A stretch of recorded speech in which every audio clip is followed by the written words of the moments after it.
how to turn off emergency SOS on your iPhone. So if at the end of this you found this helpful and informative, please don't forget to like and then subscribe.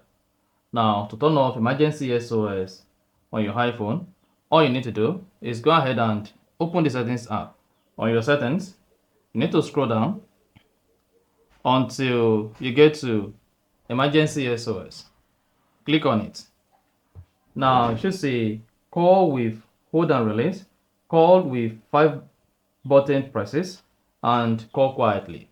If you have all of these turned on and you go ahead and press the start button for like 5 seconds, this is going to call an emergency SOS on your iPhone. And if you don't want this to happen, all you simply need to do is you want to make sure you turn off all the features under emergency SOS, like this.